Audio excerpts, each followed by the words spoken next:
Well, hi again, everybody, and welcome back to the Week 3 edition of Diamond Chat, courtesy of Dr. Karen Kramer in Grafton. And again, a great big thank you to all of you who have been watching Diamond Chat. Boy, the numbers have been terrific, so we appreciate that you enjoy watching some softball and baseball talk, courtesy of AM 930 WEOL and the Chronicle Telegram. Tim Alcorn with the radio station, Shaun Bennett with the CT. And Shaun, we start things off this week with some unfortunate news.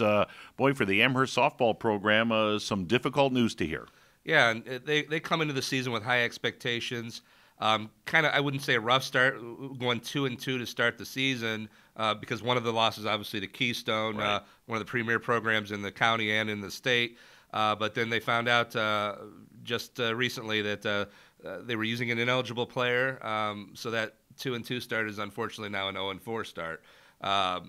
Real rough for Amherst because they're looking to win their third straight Southwestern Conference title. And now they're going to have 3 conference losses already in the bank there, so they're kind of really behind the 8 ball at that point. But they just got to go now and just win every game they can. Try to win as many as they can on the way out.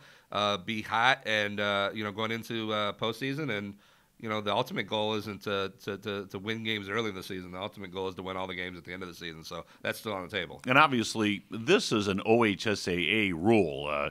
The schools keep as close an eye on it as they can. Sometimes things just slip through the cracks, and that's obviously what happened here. But those rules are put in place for specific reasons, and certainly knowing Lacey Reichert, the softball coach over at Amherst, Casey Wolf, the athletic director, they are above board on everything they do. It's just a very unfortunate circumstance. Yeah, it's a good group of athletes, a good community. They get behind the girls. They always have a good crowd at the games that I cover. You're right. It is unfortunate, but again, they still have plenty that they can do with this season. It's not a lost season or anything like that. They lose these couple games, puts them, I said, in kind of a bad situation as far as the conference championship race goes. But there's still a lot of softball to be played, and they just got to kind of bounce back. It's unfortunate for that player. Because it sounds like it might be a situation where she may not be able to play the rest of the season, which is tough, scheduling issues and things like that. I mean, Yep. we don't want to go into details, but very, very tough. But yeah, they still got stuff to play for. Oh, there certainly is a lot to play for as we get through the regular season. And, of course, tournament time will be here before we know it. Bruce Bishop will be here before we know it. In fact, Bruce now joins us to take part in our weekly Diamond Chat. Bruce, good to see you behind that camera. Hey, guys. Well, let's get right to it today because we're going to have to talk about a few different topics, and one of them is, again, the weather. It never seems to stop. It's been cold. It's been a little snowy, and it's kind of been a tale of haves and have-nots so far, isn't it? Well, I'll start on the baseball side. Certainly, the weather seems to have affected the offensive side of the game. In just following the games, we've had a game now on WEOL. We had Amherst at Lorain on Saturday. The offenses appear to be struggling in the cold weather. I don't know why that is, but boy, there have been some pitcher-dominant performances as far as the first couple of weeks of the season are concerned. I do know, and again, we've only had one game on WEOL, but the Amherst-Lorain game, there were some line shots hitting that game, and the ball would just die. So perhaps baseball a little bit different than softball in the fact that the ball doesn't travel well in very cold weather. So as the weather heats up, I know they talk about this at the major league level, the bats will heat up too. So we'll see if that happens on the baseball side. But boy, there have been some low-scoring games, but that's not the case on the softball side. No, and I as I said before, I don't know the science behind it, but it is a little bit different, I guess, for softball. I mean, the girls have been I've seen them putting them over the fence. Even in the cold, they're still getting hold of them, and we've had some big game results. At least the one side of one of the teams, we've had 23 runs scored. Midview won 23-2 over North Olmsted. Yesterday, Monday, they won 23-0 over Westlake.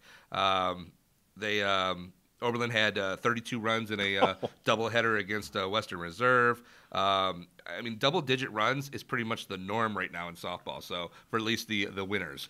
So that's not really. It's affecting them because they're walking out there looking like they're going into an igloo with all their gear, their caps, and they're all bundled up. But it doesn't seem to be affecting the offense, at least. The girls are still putting good swings on the ball. They're running up the runs, putting the scoreboard up. So good stuff. By the way, hats off, or hats on, and gloves on, and scarves on to the fans. Boy, the games that we've covered on WEOL or the singular game, and boy, looking at the pictures and the Chronicle, those fans are bundled up, man. So if you're going out there and you're watching baseball and softball early in the season, hats off to you, man. You deserve a lot of credit. Yes, no doubt about that. Oh, I like the little golf clap. Very nice. All right. So since we've had all this stuff going on, so what are we looking at with any teams in slumps or any surprising results on both sides? You want to start that on the softball side? Yeah, and they're not really slumps, but there have been a few surprising results. Can't blame the weather on the one in Florida. Elyria rolling along, but in their last game down there at the Beach Blast, they did run into a team, Ballard High School from Kentucky. It was a bad result for Elyria. They lost 13-1 in 5 innings. A little eyebrow raising for anybody around here because Elyria's the defending state champion, and you just don't expect them to lose like that. But it was kind of a snowball thing. I kind of watched. It was some friends were streaming it online. We were watching it, and just kind of got out of hand. And at that point, negative momentum is a bad thing, and it can start rolling and stuff like that. So that was kind of tough. But they can bounce back from that, and they've already have. They came out with a big win yesterday, so they're already back in the winning column. Obviously, the Amherst lost to Olmsted Falls. That was kind of a surprise as well. It was 1-1 going into the 7th. Olmsted Falls scores 3 runs. Amherst can only muster 1 in the bottom of the 7th and fall 4-2 to Olmsted Falls, when a lot of people expected Amherst to kind of be able to beat everybody in the conference pretty handily, and they kind of showed that with that first win over Midview. But that's obviously kind of a surprise as well. Other than that, Keystone's still rolling along. There's a few teams that are back and forth, but there's been a couple surprises on the softball side. I'll say on the baseball side, boy, the teams that we anticipated doing well are doing well. Vermilion's having a terrific season under head coach Jeff Keck, has one of the premier programs in Lorain County in Northeast Ohio. Elyria Catholic, we expected them to do well this year. They are doing well. A team that's slumping a little bit, the Amherst Comets. We talked about them last week. I mentioned the fact that our very first WEOL game was Amherst at Lorain. They lost that game to the Titans, and then they turned around early this week, and they got beat by Avon Lake. So I'm sure Matt Rossitano, the head coach of the Comets, can't be happy with that. And as we mentioned earlier, cold bats, and the bats have been cold, literally and figuratively, for the Amherst Comets. So that's a team that's looking to bounce back. There were high expectations for that ball club this year. Obviously, one of the favorites in the Southwestern Conference. So I don't know if I would call it a slump, but they've had a couple of tough losses. So we'll see if Amherst can get back on track. Gentlemen, look at you on the clock. I didn't start the clock for Shaun. I have a feeling he went a little over on the last one there. All right, so let's do a little name dropping. Let's talk about some top performances then. Well, I'll start this off on the baseball side because, man, there have been some unbelievable pitching performances on the baseball side.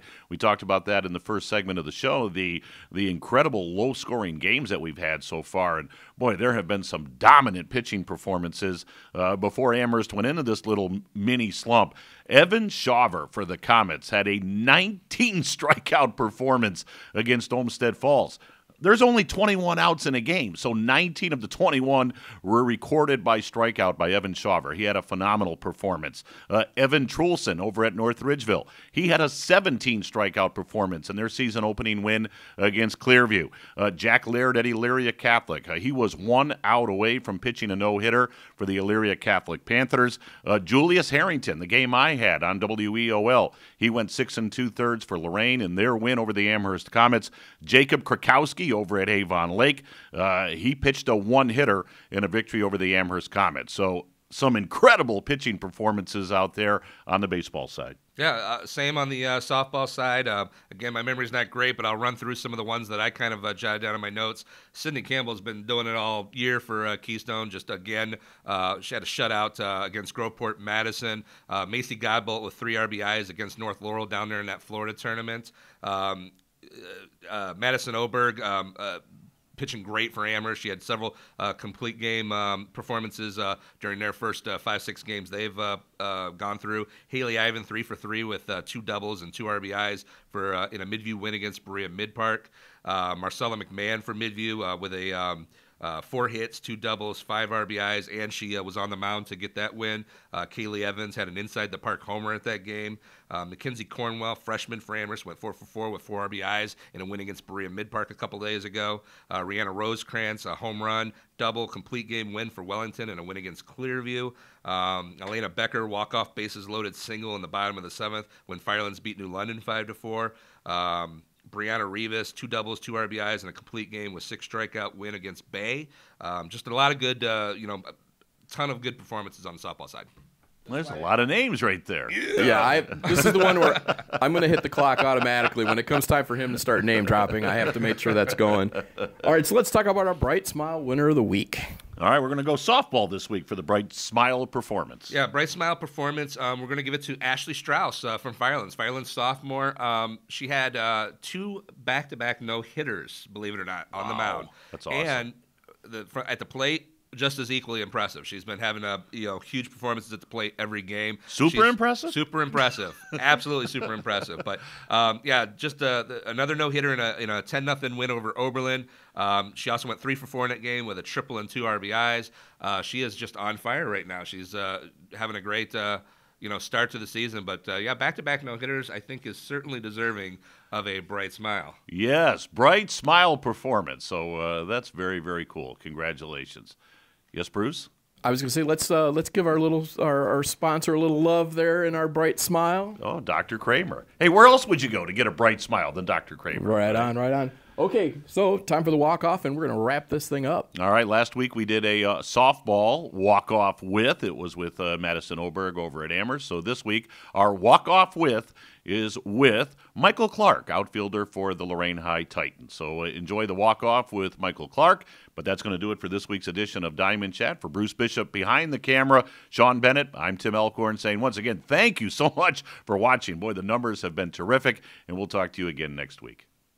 Michael Clarke, welcome to Walk Off. Tell us a little bit about yourself. How long have you been playing baseball?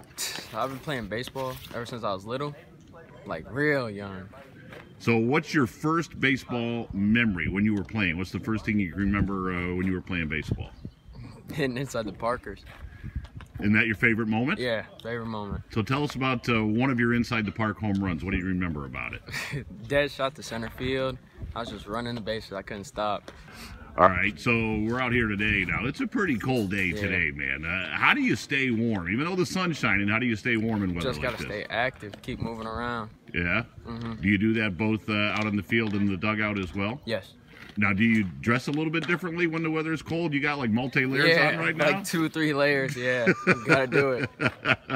All right, so we got a game today. You got to get ready for a game.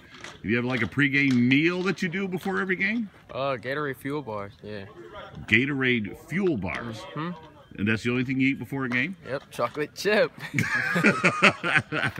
Now, how about during the game? Does Coach Turnus allow you to munch during the game? Yeah, I'll take some seeds. All right. That's about it. So tell us a little bit about the position you played for Lorain High and what you like about playing that position. Center field, yeah, I like playing center because nothing gets by me. Nothing at all? Nothing. All right. Now, how about at the plate, man? Tell us a little bit about your approach at the plate. I just try to stay motivated, stay humble. I don't like getting struck out, so. What's it like playing for Coach Turnus, man? Give us a Coach Turnus story if you could. Coach Turnus story. I don't really know if I got a lot of stories. He's a good coach, though. Every baseball player, from what I understand, has a nickname. You got a nickname, Michael? Nah, no nickname. No nickname? Nah, just keep it original. All right, what are your goals to wrap up the season? I'm trying to hit at least over 50 stolen bases. And where are you at right now? I don't know, in like the teen range. Okay. Yeah. So you got some work to do. Yeah. That means you got to get on base. Mm-hmm. All right, this has been Walk Off with Michael Clarke of Lorain High. Good luck this year. Thank you.